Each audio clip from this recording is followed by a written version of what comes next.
In a beautiful and grand building full of life with the bright sky above its roof, an event was taking place where various high society individuals were invited to participate. The voice of someone announces that they had finally arrived, and the foot of a lady descends the stairs in red heels, thinking that today she would marry a man she had never seen before in her life. Around her, the people watching the lady descend the stairs are excited, finding her beautiful and recognizing her as the lady from the Western Empire. The girl descending the stairs had red eyes and silver hair with a tense expression, thinking she would finally see the face of her husband, until she hears a voice greeting her, the Duchess Anne, and she widens her eyes in surprise. A man with silver hair and blue eyes greets her, smiling as he introduces himself as the Archduke of Turningen by the name of Cassian. For him, it was a pleasure to see her again, but the Duchess freezes and points directly at the man in front of her in shock, wondering why she accepted to marry, and especially with a man like this. Clearly she was deceived. The beginning of that difficult relationship started precisely on that day,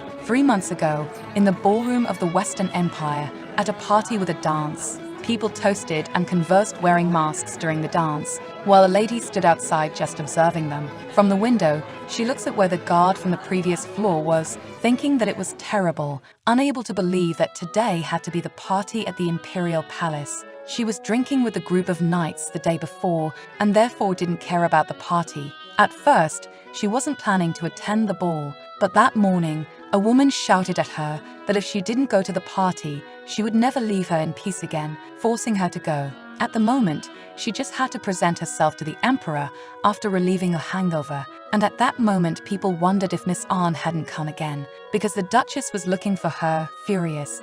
Even though she had said she would come, she still hadn't appeared. That struck the protagonist in the chest, hearing that she would get into trouble again. Imagining her mother chasing after her in that terrible manner only made her even more worried about how much her life would become a hell. For now, she should find the Emperor without her mother, knowing so she could help her later. She continues walking outside the window, wondering where the Emperor could be now, and decides to search on the 3rd floor. Jumping to the other building, she holds onto the balcony and skillfully leaps to the other side, landing where a man was standing, soon noticing the movement, also catching her by surprise because she didn't expect someone to be there. That person with silver hair and blue eyes wearing a mask was none other than Cassian. However, she didn't know him yet and wonders who that person was. After a long silence of both standing still, the protagonist remembers that now was not the time to investigate. When he extends his hand toward her, the girl jumps away, surprising him once more. Behind him, the guards approach,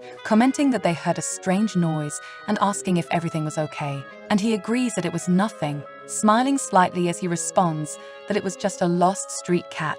Even having moved away from the unknown man, she decides to leave the true identity of that man aside, and takes advantage of the fact that there was no one in the hallway to enter through the window, jumping while feeling a bit of pain in her stomach. Thus, the protagonist enters the hall where several other nobles were, quickly noticing that there was an ownerless mask there, and she decides to take it for herself, ignoring another girl who was looking for her mask. Soon, she finally finds not only the Emperor of the Western Empire being greeted by several other people around in the hall, but also that this man was also her boss, Sekelian IV, and her uncle. It was the ideal moment to follow and greet the Emperor, but she stops walking when she realizes that a conversation was happening with a woman named Million. This was the Duchess of Brilch, Anne's mother, Rosalia Brilch, who was visibly furious while asking if people had seen her daughter around. Caught by surprise because her mother was so close, she decides it was time to flee, ignoring the voice answering that the Duchess wouldn't see her daughter because she was wearing a mask. However, Rosalia herself didn't believe that because her daughter didn't even know the party was a masked one, irritating Anne as she was being followed even after fleeing. This was bad. She needed to escape somehow, and then she notices something that catches her attention, running to the side just as the Duchess interrupts her words. Anne hides from her mother, hoping that the two women will pass by without noticing her. The other woman asks what happened, and the Duchess responds that they could go the other way, worrying Anne because, at this pace, she would certainly end up being caught by her mother, so she closes her eyes. until she hears a voice that surprises her, saying that his kitten was there. Opening her eyes, she realizes it was the masked man she saw on the other floor, and he used his cloak to hide her from others. Ahn asks if he was the person she had seen before, and Castian simply covers his lips with his index finger, signaling for her to be quiet. At this, Rosalia is shocked and apologizes because she didn't know there was a couple alone in that place, and Castian replies that it's all right. The Duchess asks if there was someone hiding in his cloak, and he laughs, saying that his partner was very shy, making Ahn grimace. Rosalia then laughs and leaves with her companion, telling the young couple to have fun. When they leave, the protagonist sighs in relief and steps out from under the man's cloak, wondering why that man helped her. Trying to ignore the words from before that bothered her a little, Cassian asks if she found what she was looking for, smiling at her when he sees her confusion. And he explains that she looked like an intruder, eliciting a sigh from Ahn, who didn't like explaining everything. Then, she asks why he didn't say anything if he knew she was an intruder, and he responds that it was simply because it was interesting. Blushing a little, the protagonist wonders who he was, because it was the first time she had seen him. Perhaps he was a foreigner. At this, Cassian comments that he might be interested in a street kitten, a nickname that makes Ahn cross her arms, eliciting another charming smile from him, but she turns away, covering her mouth,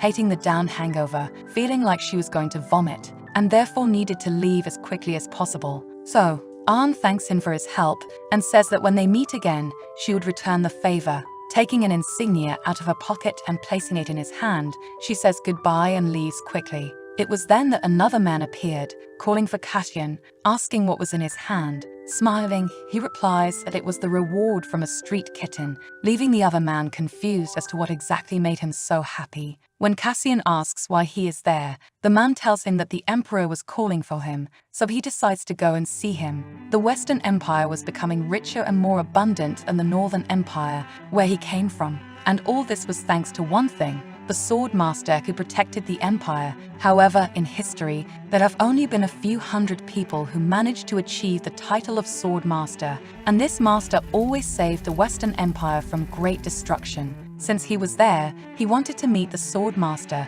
or at least that's what Cassian thought he could do. While drinking his tea, he thought it would be fun to meet the master who was said to be so incredible. After telling this to Sekelian, he replies that the person known as the Sword Master had no shame and didn't even show up when called. Cassian understands that this was a very difficult person to deal with, and the Emperor confirms this because, although they couldn't help but boast, it was indeed a bit complicated. If the Emperor spread the rumor that Ahn was a sword master abroad, the Duchess would kill him because it could prevent her from getting married. Then Cassian looks at the beautiful scenery around, and especially at the Duchess pulling Ahn's ear, making him smile as he realizes that, in the end, they had caught her. Sekelian comments that they could start talking about the imperial marriage and asks if he found anyone of interest. Indeed, the purpose of the recent festivities was to create harmony between the Western and Northern empires, the place to seek Cassian's future marriage partner. Any girl would be fine, and the Emperor makes it clear so that the young man can choose from all the available options. If they meet the conditions, it doesn't matter who it is, but it would be good to marry someone who at least entertains him. This makes him remember his earlier interaction with Ahn, especially when she said, "I will return the favor." Then he shows the emblem to the Emperor, responding that he wanted to marry that person, catching the man completely by surprise because that was Ahn's insignia, and Cassian asserts that he would marry the owner of that insignia. The immense military power of the Western Empire and the battle of the heroes of their country belonged to the one they admired so much, the great knight of the Templar Order, Ahn, recognized as the great sword master. Despite this, her mother always begged her to get married, and she ignored her. On the other hand, her family believed she was a problematic daughter who urgently needed to marry. Rosalia always insisted that she listen to her, also making sure that her problematic daughter didn't escape through the window, and they even had a candidate from the neighboring country. Excitedly, she mentioned that all the young women of her age were married. That love was a wonderful thing her daughter should try. It seemed so easy for her to say when it was Rosalia speaking, which made Ahn's expression firm. Her mother asked if she knew what others called her, and the protagonist suggested it was Great Sword Master and National Heroine, but it was neither. After thinking for a while, Arn suggested it could be Mad Dog, irritating Rosalia, because not only that, they called her the Mad Dog of the Empire. The Duchess began talking to other men about marriage, and they all shared their traumatic experiences with Arn, as they were beaten almost to unconsciousness. Everyone always refused marriage proposals because they were afraid of her, which made the protagonist smile, responding that they were all weaklings. In the end, not even the great swordmaster could escape her delicate mother's attack after mocking so many suitors. Sitting down, Rosalia sighed that this poor and sick mother just wanted to see her little daughter be loved. Arn asked if marrying or being married was an obligation, and she replied that everyone had the right to be happy in their own way and different forms. That made the Duchess smile and respond that she could live as she wished as long as it made her daughter happy. That's what she would allow. However, she couldn't ignore the fact that she didn't want to go out with anyone. Having a relationship made Arn grimace. Even the Emperor became concerned about this and chose to make her get married, which surprised Arn, who asked who the candidate was. Her mother revealed it was the Grand Duke of Terneuzen from the Northern Empire, catching her by surprise. Rosalia said many rumors claimed he was a very handsome man, and Arn asked how she could marry a foreigner from the Northern Empire like that. Her mother insisted that there was no other sensible man willing to marry her, at least not in their territory. The protagonist still refused, not wanting to marry someone she didn't even know, but she had no choice but to marry anyone else. So, Rosalia suggested that she at least meet him first to see if he was really good, especially since he was quite an attractive man, eliciting a sigh from the protagonist. When the Duchess insisted too much on the point of him being handsome, Arn got angry and shouted that she didn't want to marry anyone. After all, there was certainly no one who had gotten married or wanted to get married, at least in these times. 3 days later, even a week later, Rosalia continued trying to convince her daughter that he was a respectable man, a great match, and also quite talented. When 2 weeks passed and the Duchess asked if she could at least do one last favor for her, Arn shouted that it was fine, she would do it as long as she stopped talking. Thus, the long-awaited and irritating day arrived, and she dressed up, unable to believe she would actually marry a foreign man and probably even travel to another country. That made her sigh, thinking that even if they got married, she had lived comfortably until now. Her freedom probably wouldn't have any return after this,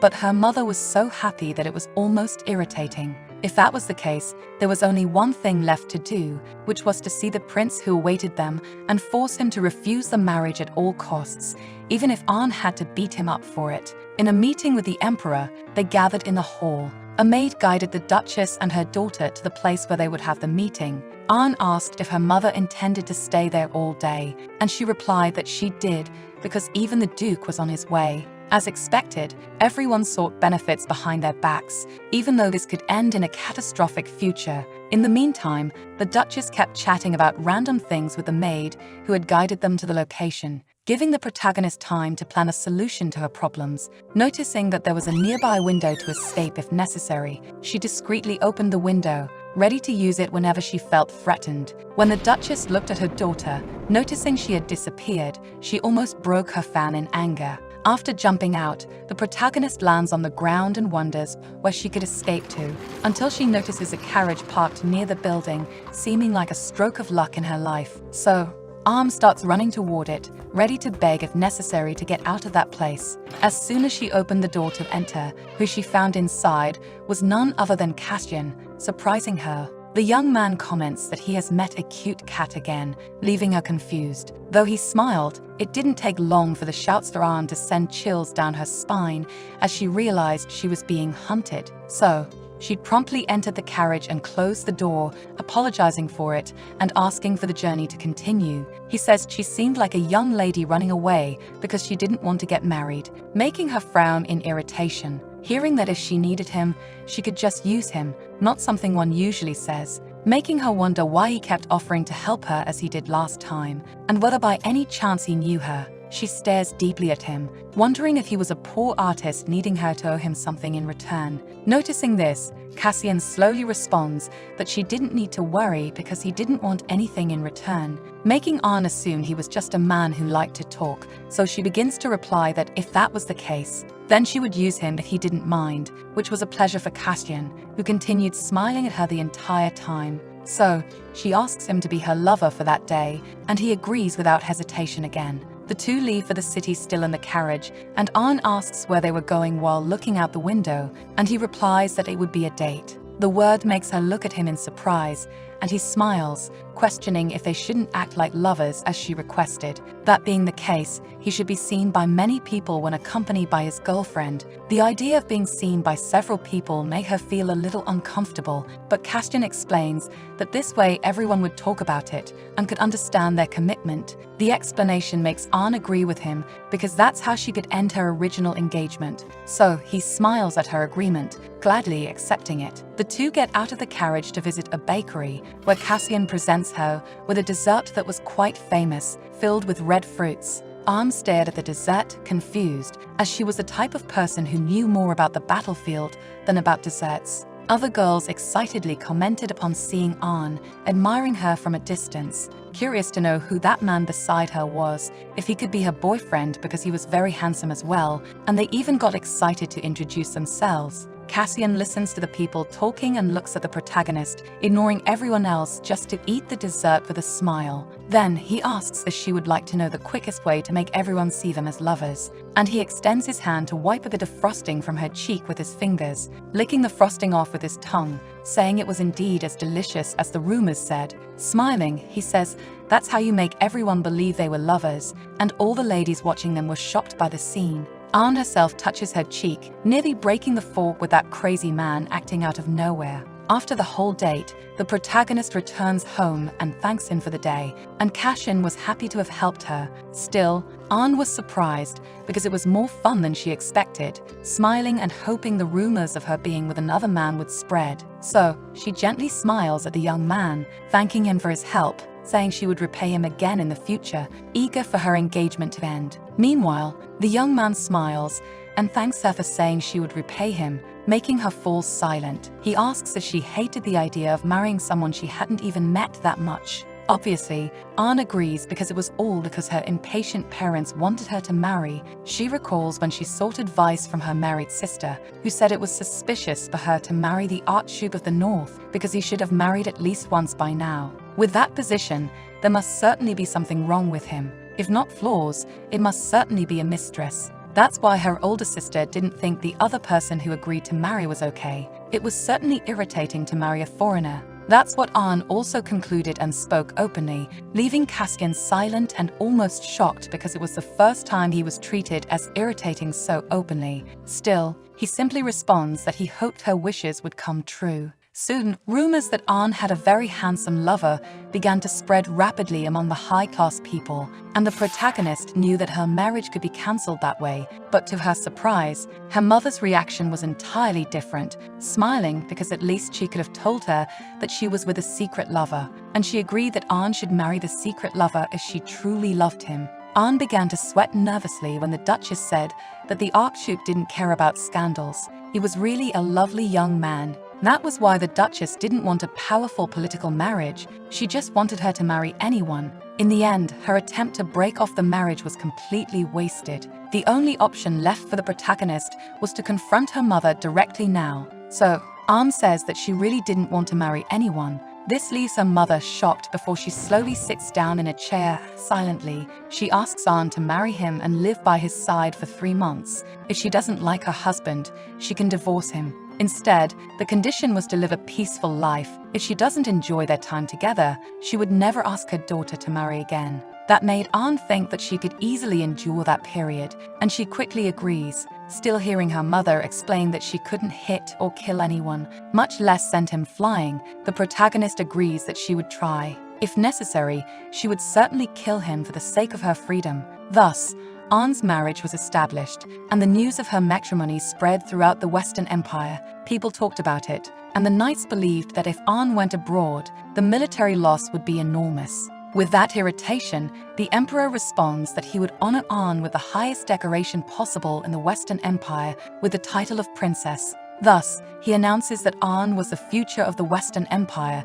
catching everyone by surprise with the sudden decision. It seemed a bit too much in the protagonist's opinion, to the point of feeling pressured. On the other hand, in the Northern Empire, rumors that the Archduke of Turnungen was getting married was spreading among the ladies as well. Although they were joyfully discussing who he would marry, one of the girls, one with pink hair, was not very happy with the news. Cassian was the son of an emperor, second in line to the throne, the #1 man all women wanted to marry, even above the crown prince. The position of Archduchess, which all young noblewomen dreamed of, had just disappeared. Although there was a tremendous uproar in the Northern Empire, Cassian, who was the target of these rumors, remained perfectly calm. In his home, he asks his attendant if there was any other information, and the man replies that there was. While listening to his work reports, Cassian recalls that Sekelian's reaction bothered him, but it seemed like just his imagination. Until his attendant mentions that something had troubled him,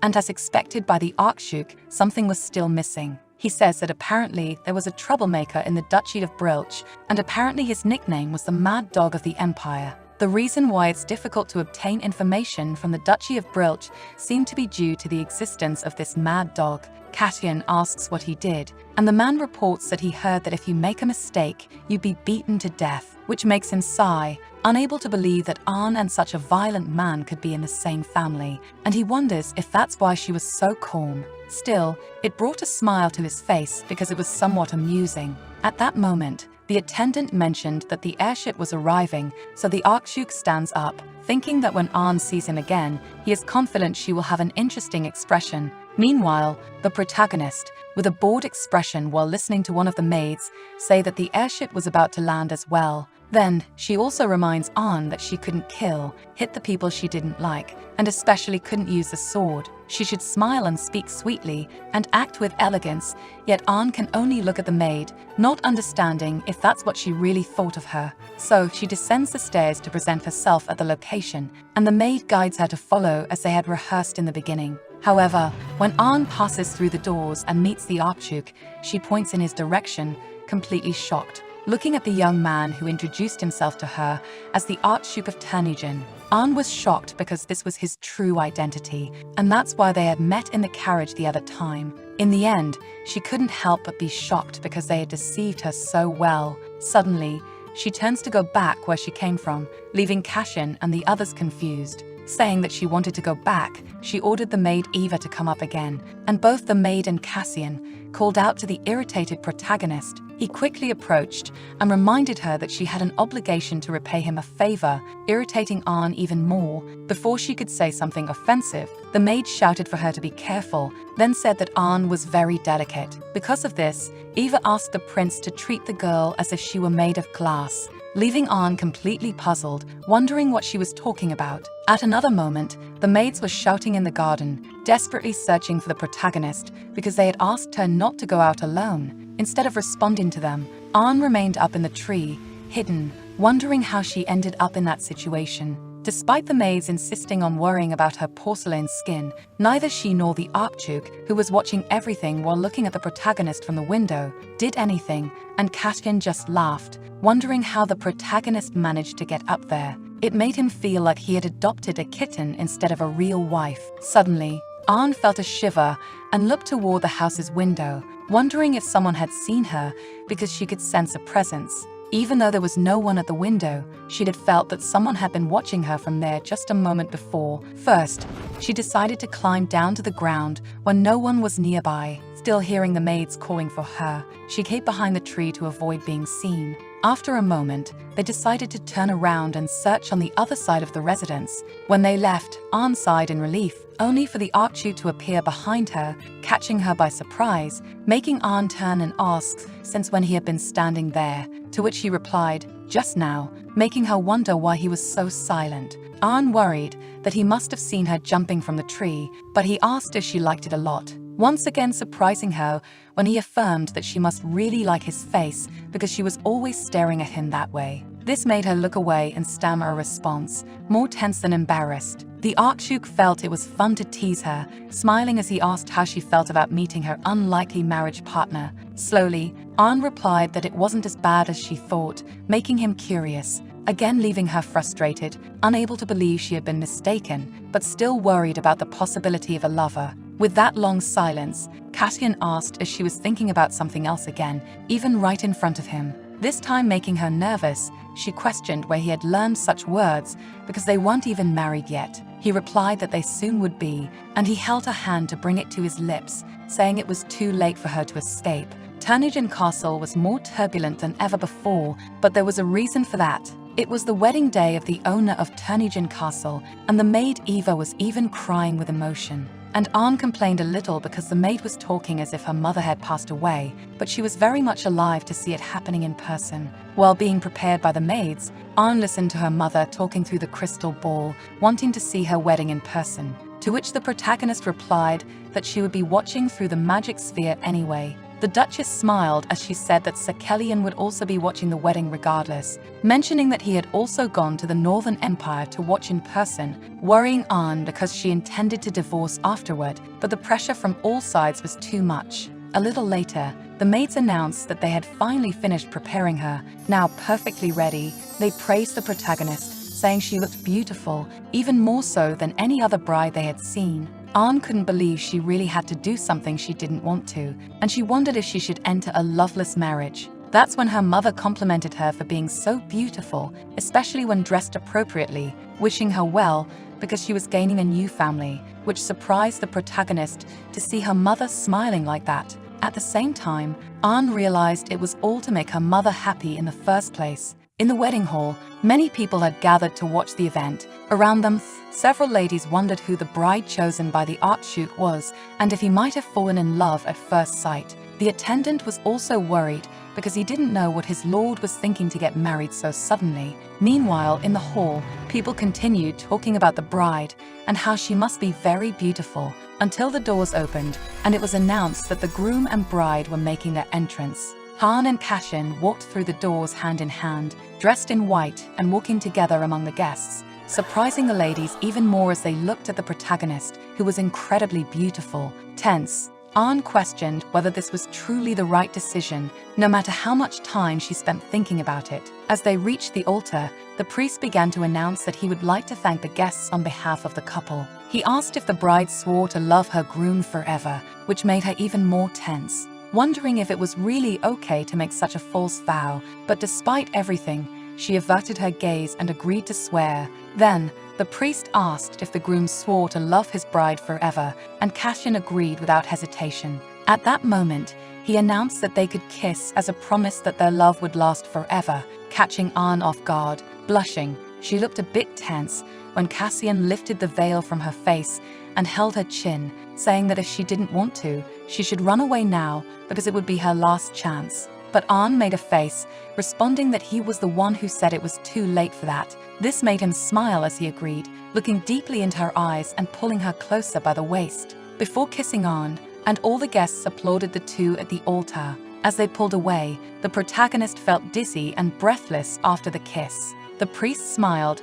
as he declared that the Archduke of Turnagain Cassian and Arn were officially married. Hearing this and seeing Cassian's usual smile, Arn blushed, feeling like she was in big trouble. Turnagain Castle was abuzz with the wedding banquet. The maids hurriedly pulled the protagonist along so she could rest a little because they didn't want to strain her feet. Arn grimaced because she could do all of this on her own, but the maids insisted on helping her. Remembering the kiss during the wedding, her face blushed again, and she tried to forget it because she was overthinking. Finally, the maids showed her to the Archduchess's quarters, where she would live from now on. It was an enormous room that impressed Arn, looking much better than she had expected. Sitting on the bed, she hoped she could rest peacefully now, sighing before hearing the maids say they would leave, laughing and hoping that the two could have a good night together. Arn didn't understand their expressions at all and realized that she couldn't stay still. The last thing she wanted was to become a woman who killed her husband on the first day of their marriage. So, she decided to flee and opened the window of the room immediately, seeing the night sky, and realizing that it was possible to run in that direction until she heard a voice asking her what she was doing up there. Looking back, Arn realized it was Cassian who had entered the room. This time, he was staring at her seriously as Arn realized she had been caught at the perfect moment of her escape.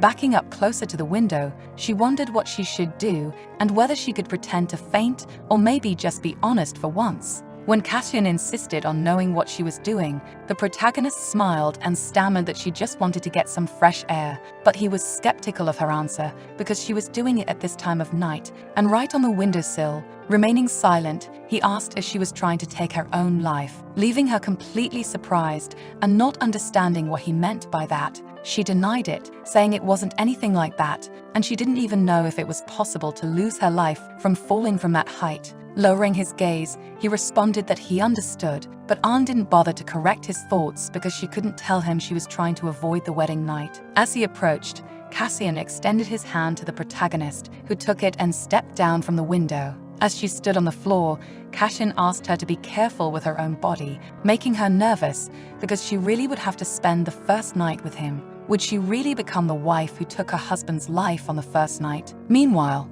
the Archduke was only thinking about Eva's words that Ahn was too delicate and should be treated like glass. Even though he knew she was delicate, he didn't realize she was mentally pressured to the point of trying to take her own life. So, he continued holding her hand and guided her further into the room, while Ahn didn't know what to do. Maybe she would have to knock Cassian out now, but she stopped when he turned and called her name, suddenly lifting her in his arms with a smile that made her blush, unable to believe she would really spend the wedding night with a man she didn't even know. As she closed her eyes, she tried to think of a solution, but suddenly she just found herself being placed on the bed and having her body covered, leaving her even more confused than before by his actions. Cassian knew she must be having a hard time, so he just wanted her to sleep well, surprising the protagonist because they were really just going to sleep, even on their first night. Noticing her shock, he leaned in and asked her not to worry too much and just rest. Then, he turned to leave the room,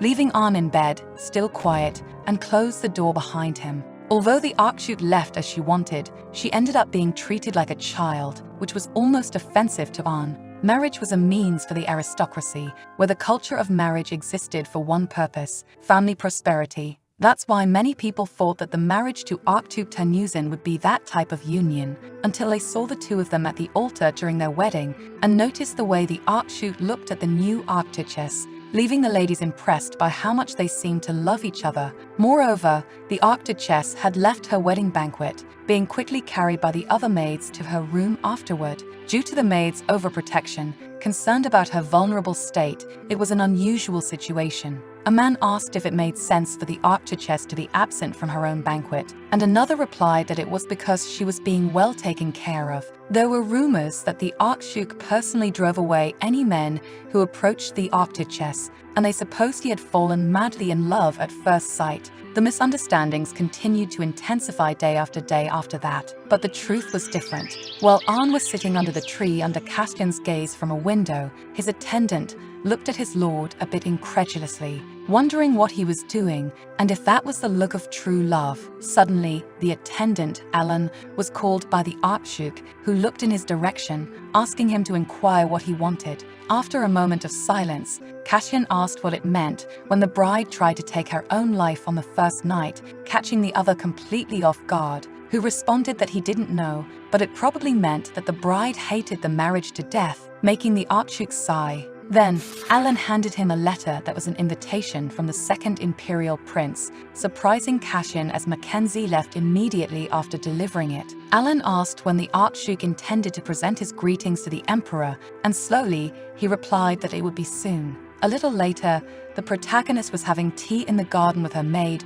when her mother chattered about her recent marriage, leaving the girl a bit tense in her chair. When she choked on her tea, Eva became concerned for Ahn, who coughed and said she was fine, feeling the urge to destroy the magic sphere her mother used to talk, until Rosalia mentioned that her men were causing a scandal because the Golden Dragon Knights went on strike, demanding Ahn's return. The Emperor asked her to tell them to stop those men, surprising the protagonist. As she heard that they had already lost contact with some of them, Sekelian felt abandoned. And since Ahn hadn't responded to their calls, they became worried, but she said that if they couldn't find her, they could ask Uncle Sarno for help. Her mother commented that she had heard that she hadn't greeted Duke Sano either, making the protagonist avert her gaze and respond that it was because she was a bit busy. But obviously she didn't want to talk to an irritating person. But it seemed that after everything, they went on that huge strike, worrying and irritating Ann with the likely jokes they must be making about her now, until a maid called out to the Archduchess, pulling her out of her thoughts. When she heard that the Archduke had sent her some gifts, or rather, a pile of them, Rosalia became emotional, saying her husband must really like her, and Ann wondered if these actions were just because he was worried about what happened the night before. Suddenly, the protagonist felt like she had just seen something in the bush behind the servants with the gifts. It was the presence of a man with a smile on his face, making her wonder why he was there. This man was Crave, who was supposed to be in the Western Empire, but suddenly appeared there. She hadn't even invited him to the wedding to avoid anyone discovering he was a knight, so his presence was problematic, to the point where she considered that she was seeing things. But even after looking twice, there was no doubt that the man was indeed Crave. Now that she had seen him, her first priority would be to find an opportunity to get that guy out of there before anyone noticed. Pretending to pour tea into her cup, she whispered to him, asking why he was there and telling him to leave. To her frustration, Crave laughed and replied that he didn't want to, almost making her break her cup in anger. If that was the case, she would find a way to forcefully expel him herself. But before she could do anything, Ann felt a shiver from a strange presence, making her wonder who it was. As she tried to move, she grew frustrated because the dress she was wearing was getting in the way. Looking back, the one who had approached and held her by the waist was none other than Cassian, who asked if she was okay. Caught by surprise, Ann realized that it really wasn't her imagination. Just like the previous time, she hadn't sensed his presence, which probably made him different from others, likely powerful. He must have known she was a sword master, even if she hadn't said it. One liar knows another, although Cassian felt she always resembled a cat. Straightening her posture, he asked what she was doing, and the servants took the opportunity to leave the area. While being scrutinized, the protagonist stammered that it was nothing, positioning herself with her back to the bush. Changing the subject, she asked what he wanted there because she couldn't let him see Crave. At that, he asked if she liked the gifts, which confused her for a moment until she finally remembered the boxes left there beside them. The way she referred to them as things and not gifts surprised him a bit, but Ann stammered that she liked them, even though she hadn't seen them yet. She hoped he hadn't noticed, though the Archduke was quite aware that she didn't seem sincere. Suddenly, he noticed movement in the bush and became alert, but before he could do anything, Rosalia started speaking to her son-in-law with great enthusiasm because she could see his face even from there. Again, leaving the protagonist curious as she remembered that her mother was still there too. So, Cassian bowed and introduced himself to Ann's mother, making her extremely happy that her daughter had such a handsome husband. Even Cassian complimented his mother-in-law, saying that her daughter had inherited her beauty, embarrassing Ann even more than before. When her mother insisted on continuing to talk, the protagonist couldn't take it anymore and decided to turn off the magic sphere, wanting to get rid of it. After doing so, Ann apologized to the Archduke, who responded that her mother was quite adorable, drawing a disbelieving look from her. Finally, Ann decided to change the subject and asked what brought him there since he should have been working at that time. Instead, he inquired if she was feeling better, leaving her confused until she remembered it was about the earlier incident in the room. Cassian averted his gaze, wondering if marrying him was really so horrible, worrying the protagonist, who needed to clear up the misunderstanding. He said he would help her, so he just asked her to explain what she did the previous night, making Ann try to stammer a response that she was fine. Although she didn't know what to say, whether it was the truth, it would be quite embarrassing to say it. So she decided to respond, but there was no need to worry because she was indeed fine. Still looking downcast, he said that if she ever wanted to talk, she could do so when she felt comfortable. This was driving the protagonist crazy. It seemed like he really wanted to know the truth. As Cassian turned to leave, still embarrassed, Ann approached to ask him to wait a moment, trying to grab his wrist. Making him stop, the protagonist tried to stammer about the first night, and with great effort, she confessed that she was afraid of the first night, her face completely red, and that's why she wanted to run away. This time, Ann wasn't lying because she was afraid of taking Cassian's life on the first night. Knowing that she'd tried to escape the first night out of fear made Cassian start to laugh because it seemed almost silly from his point of view.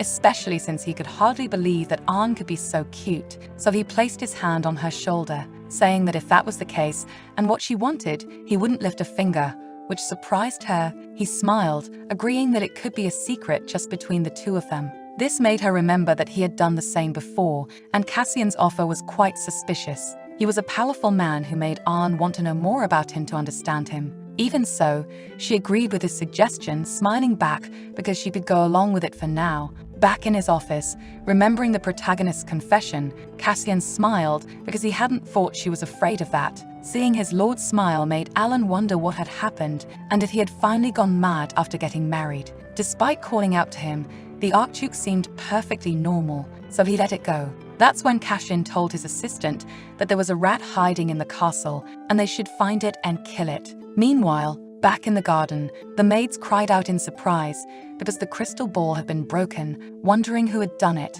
because it should have had a reinforcement spell and couldn't be destroyed by human power. While they were yelling, wondering who could have broken it and who should have been responsible for taking care of the magic sphere, Ahn sipped her tea quietly. It was a relief to have broken it because it was an annoying sphere, and she took the opportunity to destroy it when no one else was watching. Crying, a red-haired maid shouted apologies because she was the one responsible for it. Bowing because she should have been more careful, she felt very sorry for having made such a big mistake at work. The housekeeper shouted that she could never buy another sphere, even if she worked in that castle for 100 years, and breaking something so precious was terrible. Then, Ahn tried to get the maid Eva's attention by asking what would be done with her, and the maid replied that she would be expelled as part of the rules when something wrong was done. Furthermore, she would have to pay the debt, and since she committed such a serious crime, she wouldn't be hired by other families. In short, her professional life was over. Hearing all this made the protagonist choke from coughing so much, realizing what was happening next to her. She stood up, asking what was going on, feeling that she couldn't let this continue because it was her fault and she should solve the situation. The older maid said it was nothing she should worry about, but Ahn responded that if it was happening in her castle, it was indeed her business. That made Eva almost cry with emotion from the heartfelt words, ready to inform the Duchess of what had happened that day. The protagonist said she was aware that the magic sphere had been broken, and even though she wanted to ignore it, it was too noisy, and she would find out anyway. She didn't know why they were making such a fuss over something like this. It wasn't a big deal, and they could end it soon, hoping that way the maid wouldn't be expelled. Faced with such kind actions, the maids were impressed because Ahn was indeed very merciful, to the point that her gaze was killing them. The housekeeper questioned if it was really okay to leave it like this, and Ahn responded that people could make mistakes in life. They could buy another magic sphere. Therefore, she ordered them to end this problem once and for all the others to return to work. A little later, the red-haired maid approached the protagonist and, still crying, asked her to accept her deep loyalty, catching her by surprise. Although Ahn said it wasn't a big deal, the maid shouted that she was her savior and knelt, affirming that she would owe her for life. Even though she herself was the one who broke the magic sphere in the first place, the protagonist nervously smiled, asking her to calm down. Another maid approached the red-haired maid, Erica, and cheerfully showed something to both of them inside a small handbox. Because she imagined something like this could happen, she sent enough magic tools and quickly acquired a second magic sphere, which certainly didn't make Ahn happy at all, who wondered what she should do now. Later, the housekeeper reported the events to Alan, which brought a smile to Cassian, who didn't expect Ahn to have an interest in this kind of thing. Then he began to leave the office because he wanted to see his wife now, and ignoring both the maid and his assistant, he left them right there. Alan felt that the Archduke was really going crazy because before, he did nothing but work. Meanwhile, Erica was shouting and looking for Ahn, all because she wanted her to accept her loyalty, which made the protagonist wonder why she was always in that situation, or maybe it was just her. When she heard a voice calling her, she was startled until she realized that it was Crave who had approached, walking through the bushes. But that wasn't the only thing that surprised her, as for some reason, he was wearing women's clothes that made him look very strange. He smiled because it was supposed to be a disguise, but at that point, it seemed anything but that. He was supposed to look like a maid, but Ahn felt like she should really kill this guy for his incompetence. She asked if no one noticed, and Crave assured her that his disguise and infiltration skills were perfect. Ahn asked about the Knights and what he was doing there, and he cheerfully said that he had quit. which caught the protagonist by surprise, especially because he replied that it was all to be by his leader's side. Crave stated that he had no choice but to swear loyalty to the emperor and fulfill his duty, but he just wanted to be loyal to An, although she turned to walk away and ignored him. The knight continued asking if she had forgotten the battle that saved her life because his loyalty was heavier than death, questioning what kind of marriage this was in the first place, and he thought An was pretending to be vulnerable, but he wanted his magnificent captain back. Even though she heard all of this, she felt that he was too noisy and almost wanted to ask him to shut up. Irritated, Crave approached her, asking her to bring back the Swordmaster because clearly there was something wrong with An. The protagonist ordered him to be quiet and leave because her uncle would soon be home, so they could do it together. Still, Crave begged to the point of crying to let him be her servant, which only seemed foolish from her perspective. It was then that they suddenly noticed Castian had approached them, not looking very pleased with any of it. He asked his wife how she could be alone in a place like that, so far from all her other maids and even the mansion's guards. This made An worried, stuttering and not knowing how to respond or how quickly he had arrived. Nervously, she smiled, trying to introduce Crave, though she wasn't exactly sure what she should say. Castian said he had never seen her before, leaving An completely shocked by what she had just heard. Then he commented that he didn't think this new lady should be a maid in the Arctici, and An explained that it was because she'd brought her from the Western Empire. Even giving a smile of understanding, the protagonist could hardly believe he would leave things like that. Crave bowed and elegantly said he would withdraw now, which didn't make An very comfortable with the whole interaction. As Crave walked away, he sighed because his disguise was indeed perfect, and he was confident of that. But when he recalled the two expressions of Cassian, he wondered if by chance he had seen wrong. Watching Crave leave, the protagonist realized that her husband's expression was not very good. When he looked in her direction, she asked if by chance he was angry after all. That's what it seemed like considering his tense face. But Cassian asked if she was talking to the maid alone in secret, to which the protagonist gestured no. With a smile, he agreed that he would believe her, relieving An because she wouldn't have to focus too much on explaining herself. Still, she mentioned that the maid from earlier didn't seem very normal, having big muscles to the point of looking like a man. And Cassian responded that it was very impolite to doubt someone's gender based on appearance, which even surprised An, although she agreed. That made An even doubt whether Crave's disguise really worked on him, even though it was horrible. After a moment of silence, Cassian said that, as he thought, her thoughtful gaze was beautiful. Widening her eyes, An asked if it was true because they always said her eyes looked like a killer's. Obviously, he agreed because he was always serious and would never lie about that, especially about how beautiful he found her. Before, they called her a sinister red-eyed assassin, the executioner of Luelgosa, always treated like a monster cursed with blood-red eyes. An said that since she was young, everyone was afraid to make eye contact with her and always avoided her. It was like a family curse. Although there is only one such person per generation, her uncle and grandfather were red-eyed swordmasters, which caught Cassian's attention. She said that the one who captured the apocalypse dragon that awoke 30 years ago, the man who ended the war with the Eastern Union 10 years ago. Her uncle was a dragon slayer, but despite the protagonist being responsible for ending the war with the Eastern Union, she wondered who spread the rumor like that. Still, An said that her uncle was a good man, which made Cassian smile and left her curious to know why. However, when the protagonist called him Your Highness, he was annoyed and asked her to call him dear, which completely surprised her because it was so sudden, and it also embarrassed her because she had never said anything like that before. That said, the Arctu decided that he would call her by her first name,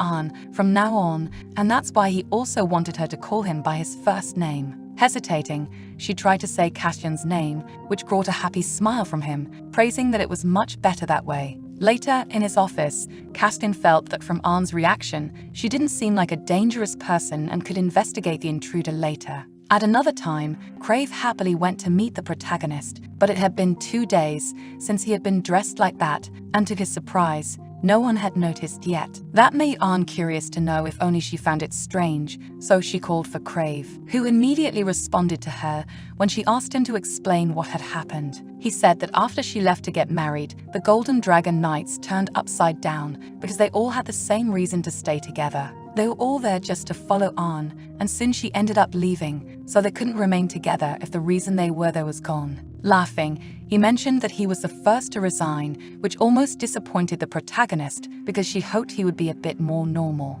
Ahn felt that she should have told him it was only a 3-month marriage until Crave mentioned that he met Ergen when he was going to submit his resignation. Probably because Ergen had also resigned, which wasn't something the protagonist wanted to happen so casually. That was when he noticed a maid was watching them from the door, and it was none other than Erika. This surprised Ahn, who didn't know how long she had been standing there, observing and listening to her conversation with the knight. At that moment, Crave said that the maid seemed to be bothering them, and he could take care of it by himself. This worried Ahn about what exactly he intended to do suddenly as he approached Erika, who was still discreetly spying. But before he could do anything, the knight quickly opened the door and startled the maid because he blocked her line of sight. He said that the Arctichess had already received her loyalty, so Erika should pledge her loyalty in the next life. Frustrated, Erika ran away, crying and shouting that she was really mean after having cast her aside like that. With that, Crave closed the door and smiled at Ahn because he thought he had done a great job, even though she was clearly uncomfortable with the whole situation. But as expected, the protagonist felt that she should send that man away with her Uncle Sano once and for all because he would only cause problems in the future. On another day, Crave was still by her side, this time serving tea in the garden while taking a small break for a snack. Ahn commented that she would like to be alone, so she ordered him to leave, but he replied that she would soon be going to the capital and would need a servant like him. There was a process that every married aristocrat had to go through, and that was the emperor's approval. The union of both families was presided over in the name of the emperor, a means of consolidating the aristocratic hereditary right. In those days, Ahn knew it was all just a formality. That was when other maids approached, seeming irritated, but wanting to talk to the protagonist about something. In fact, both the maid Martha and Erika and the others seemed intensely fervent this time. They had probably discovered that Crave was a man, especially considering how Martha was staring at him. It wouldn't be strange if they had noticed. Crave and Martha stared at each other deeply until Ahn asked them to explain what had happened. Then they shouted that the Arctichess was very cruel, catching her completely by surprise and not knowing the reason for the accusation. Erika said that they were the first to be with her when she became the Arctichess,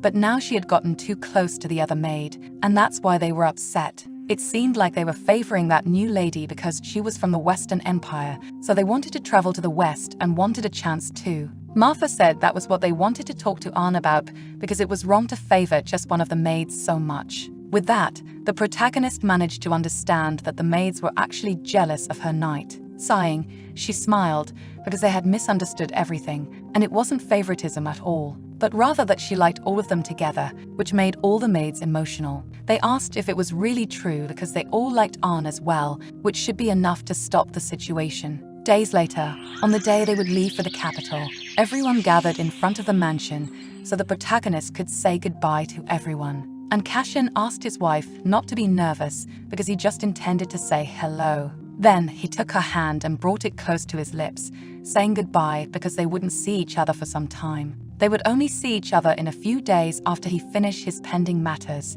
Ahn replied that he should go first because of her uncle, and the Archduke simply mentioned that they would be together soon. Finally, touching her face, he leaned in to kiss her, saying that even if she missed him, she should be patient. The romantic scene made all the maids emotional about how adorable it was because it seemed like the couple was really close. Meanwhile, Crave, with his horse and other knights, left to meet Duke Sano, who smiled when he saw them because he had been waiting for Crave, now that he had finally arrived with a carriage where Ahn was. Inside, Eva praised Crave for being very diligent, and Ahn responded that it was why he was second in command. Now that she thought about it, the protagonist realized it was the first time she traveled by carriage, as she was always riding her own horse. Still, for her, it wasn't bad at all to be able to observe the view from inside the carriage and not think about anything too serious. Remembering Kaskin's kiss, she couldn't help but feel a little disappointed, which made her blush in surprise. Not knowing how she could be thinking these things,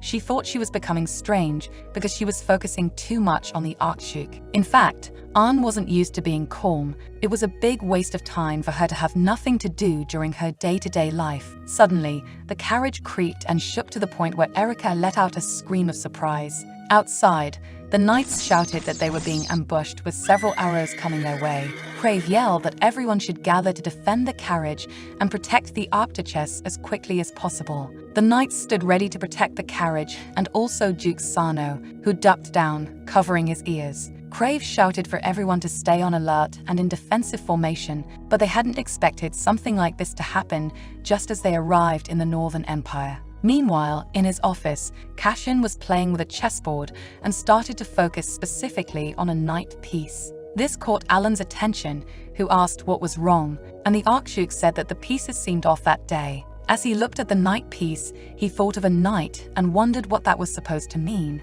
Suddenly, a servant came running to report something urgent that had just happened. It was about the surprise attack on the Archduchess, which shocked the Archduke instantly. Meanwhile, Anne noticed that a smoke bomb had been set off outside the carriage. It was too dangerous if things continued at that pace, even with the maids determined to protect the protagonist. Anne apologized to Erika as she struck her on the back, knocking her out inside the carriage. Before she could leave, a knight worried that it was too dangerous to go outside, but just like she did with the maid, she knocked the knight out with a single move. Stepping out of the carriage, Anne began to draw her sword for combat, preparing to use her skills as the sword master to defend everyone. Meanwhile, Cassian and his companion were preparing to travel on horseback, but the Archduke seemed especially agitated. Worried about Anne and hoping she was safe, he couldn't understand why he was so nervous and if it was because he was going to lose his valuable knights. At the same time, Crave was impressed by what he saw before his eyes. The legendary swords descended from the Luelgosa family were two soul-devouring swords. The infamous sword Nevermore was now wielded by Anne, who fought her enemies without difficulty. Quickly, the atmosphere changed with that sword in hand, and even Crave couldn't help but think that his leader was really cool. During the battle, the protagonist was caught off guard when her attack was blocked, and the man himself was shocked, not knowing who this strong woman was. But before he had the chance to flee, Anne quickly killed him with her sword, leaving a large number of bodies scattered on the ground. Nevermore laughed because Anne had called it now. It had been a while since it was summoned, but it ended up being overburdened. It was too noisy, so the protagonist simply tossed the sword back where she had drawn it from, ignoring its complaints. A little later, Crave approached Anne, who still had bloodstains on her clothes and face. He mentioned that she should have left at least one alive so they could find out who sent them, something she completely forgot to do.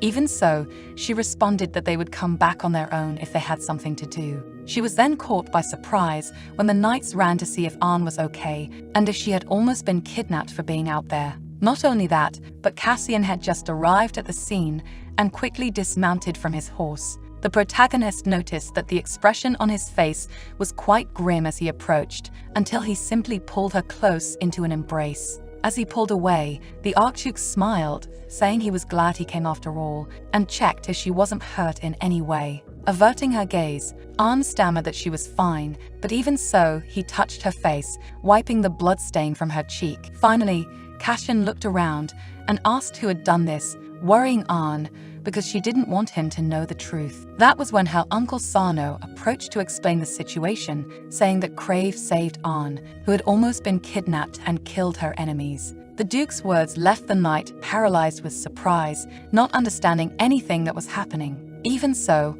Anne pointed to him and agreed that this was indeed the case, surprising him even more. The Archduke looks at him and asks if he really did all that, and slowly, looking at the bodies around, he gestures that it was indeed true. Crossing her arms, there was an aura in Anne that indicated she would deal with him if he didn't go along with the story they were creating. Finally, Crave slowly agrees that he did indeed do all that and that he was very good at what he did, though he seemed to have serious difficulties lying about what had happened. In the capital of the Northern Empire, people were still gossiping about the Archduke and Archduchess who had fallen in love at first sight and quickly married. No one would have imagined that he would marry the princess from the Western Empire, which made them wonder what would happen to Haley. because she was like a dog chasing a chicken, yet there were still many other people who wouldn't react well to that marriage. Later, when Arn and Castian arrived, the protagonist noticed that the mansion of the Archduke of Terneuzen was truly enormous. On the way, they were greeted by a butler who welcomed them,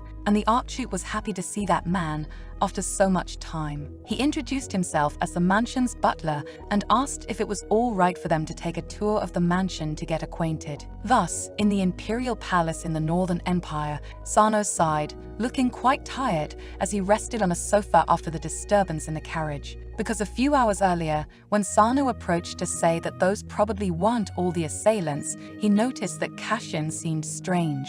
Turning around, he said he already knew who was responsible for the surprise attack, darkly touching the Duke's shoulder, and assured him there was nothing to worry about, because Arn was very precious to him and wouldn't cause any problems for them, despite being determined and visibly ready to defend her at all costs. Now, Sano wondered if it was a good idea to send Arn with that Archduke, worrying that she might become the victim of some conspiracy. But knowing his niece, Arn would certainly return after taking everyone's life. For now, he just had to wait and see how long that would take. That's when a servant approached because His Majesty requested an audience with him and ordered him to follow now, which was a relief for the Duke because, in truth, he was worried about ending up being expelled, so he stood up with a nervous laugh. Gesturing for a knight to approach, he decided to continue with his mission, which was more important now. Showing a large number of gifts he brought for the visit, it was also a warning to take good care of Arn. If they tried to do anything against her, they certainly wouldn't stand idly by,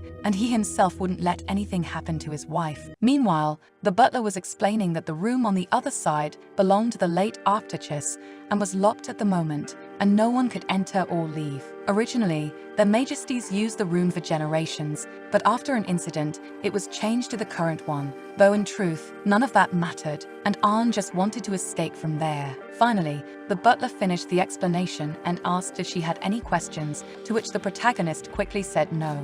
With that, he could assume she was familiar with the mansion's layout and asked her to rest a bit now. Finally, Arn managed to lie down for a moment and sighed in relief, though it still wasn't time to rest. When she got up, who appeared at the door was none other than Crave, smiling at her with that same innocent and happy look. And as he entered the room, she questioned why he was there, though it should have been obvious for the knight to always be by her side. Arn asked if he didn't disguise himself as a maid this time, which made him joke that she seemed sad that he wasn't a maid there by her side. Then he mentioned Cassian, wondering how someone as handsome and of good status as him married his leader, something the protagonist herself wanted to know. At the door, they heard knocks, and Arn asked who it was, to which the Archduke himself responded. This made Arn and Crave look at each other worriedly, while Cassian wanted to enter the room. The knight suggested the idea of hiding, but the protagonist refused because it could only cause an unnecessary misunderstanding. So, Arn simply told Cassian to come in,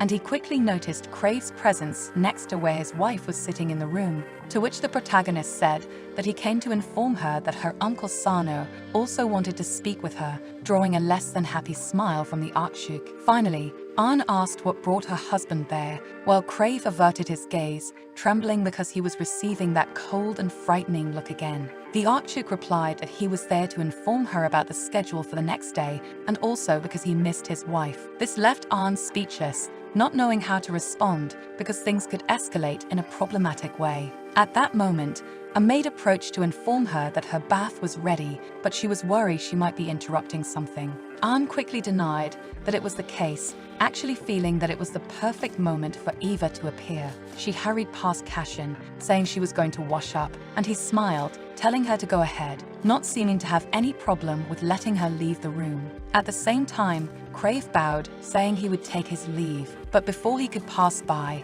the Archduke told him to wait. Closing the door, he asked if the knight could give him a moment, which worried Crave about his intentions, perhaps suspecting that his identity had been discovered. Laughing nervously, Crave hoped that smiling would make him seem more harmless, but it didn't seem to work on someone like Cassian. Finally, he nervously asked what Castian wanted to talk about, because if he discovered who he really was, he would be in serious trouble. To his shock, the Archduke said he wanted to ask a few questions, one of which was to know Krave's true identity. It seemed it was too much to claim he had defeated those who attacked them earlier, but Castian mentioned that he had a rough idea of who he was. There were two things he was curious about: his true identity and what his relationship with Arn was. Tensing up, the knight responded that it was a relationship too close to be explained in words. Crave didn't want to deceive him, but he apologized because he couldn't reveal everything in advance. He was worried and very anxious seeing how far Arn had come, so he followed her to ensure her safety above all else.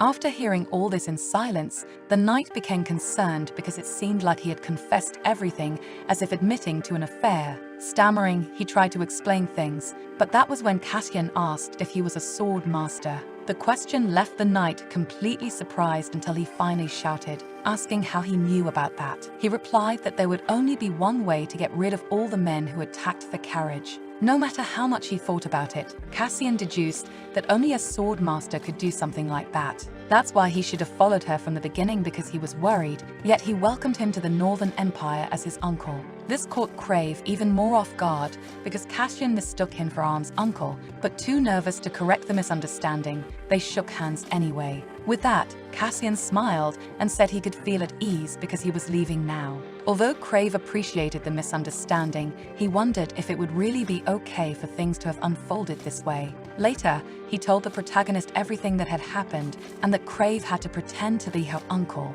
which made her sigh because it was a golden opportunity, but she ordered him to leave, something the knight didn't want to do. However, Arn commented that he did resemble her uncle Gerhan a little, cheering him up when he asked in what way they were alike, and she skeptically responded that both were smiling idiots. But since that didn't seem like an insult to Crave, the protagonist sighed because she should try to do things correctly. Gerhan had a sword that was more famous than he was, the dragon-slaying sword Leviathan. There was only one sword that could replace it, and that was Evermore, the sword that Arn conjured with her powers. Upon seeing it, the knight was left speechless, impressed. Evermore was the opposite and the partner of Nevermore. It was born of light and guided lost souls from the battlefield to the Hall of Valor. It was the sacred sword. Crave felt that his leader was even cooler when she was holding a sword, until Evermore began to complain to Arn, but as it was only now being summoned, asking if by chance her wielder's love for her had diminished. This was because Arn had said before that she would save Evermore